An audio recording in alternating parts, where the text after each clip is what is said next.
తెలంగాణ మంత్రి కొండా సురేఖ కేటీఆర్ ఇష్యూకి సినీ ప్రముఖులను లింకు చేయడం పెద్ద దుమారమే రేపింది. ముఖ్యంగా నాగార్జునపై ఆయన కుటుంబానికి సంబంధించిన విషయాలపై చేసిన వ్యాఖ్యలు సోషల్ మీడియాలో చర్చనీయాంశమయ్యాయి. నాగ చైతన్య సమంత విడాకులు తీసుకోవడానికి కారణం బీఆర్ఎస్ ఎమ్మెల్యే కేటీఆర్. మీ అన్కన్వెన్షన్ కోల్చకుండా ఉండాలి అంటే సమంతాని తన వద్దకు పంపమని నాగార్జున నాగ చైతన్యాలపై ఒత్తిడి చేశాడు కేటీఆర్. వాళ్ళు సమంతాని కేటీఆర్ వద్దకు వెళ్లమని ఫోర్స్ చేశారు. అందుకు ఆమె ఒప్పుకోలేదు. ఈ కారణం వల్లే వాళ్ళు విడాకులు తీసుకున్నారు. అంతేకాదు, చాలా మంది సినిమా హీరోయిన్లకు డ్రగ్స్ అలవాటు చేసింది కేటీఆర్. అందుకే హీరోయిన్లు త్వరగా పెళ్లిళ్లు చేసుకుని ఇండస్ట్రీ నుంచి వెళ్లిపోతున్నారంటూ మంత్రి కొండా సురేఖ కేటీఆర్పై ఘోరమైన వ్యాఖ్యలు చేశారు. వీటిని నాగార్జున తీవ్రంగా ఖండిస్తూ ఓ ట్వీట్ చేశారు.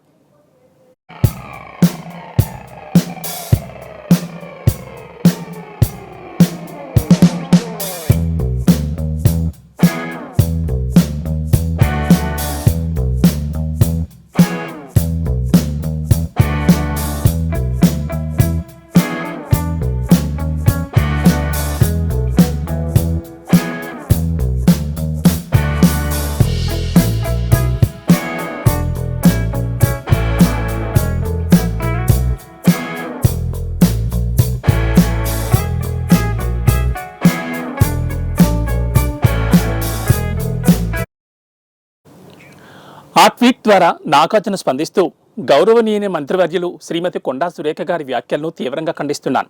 రాజకీయాలకు దూరంగా ఉండే సినీ ప్రముఖుల జీవితాలను మీ ప్రత్యర్థులను విమర్శించేందుకు వాడుకోకండి. దయచేసి సాటి మనుషుల వ్యక్తిగత విషయాలను గౌరవించండి.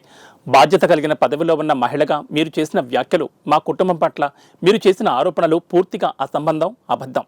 తక్షణమే మీ వ్యాఖ్యలను వెనక్కి తీసుకోవాల్సిందిగా కోరుతున్నానంటూ ఆవేదన వ్యక్తం చేస్తూ రాసుకొచ్చారు నాగార్జున.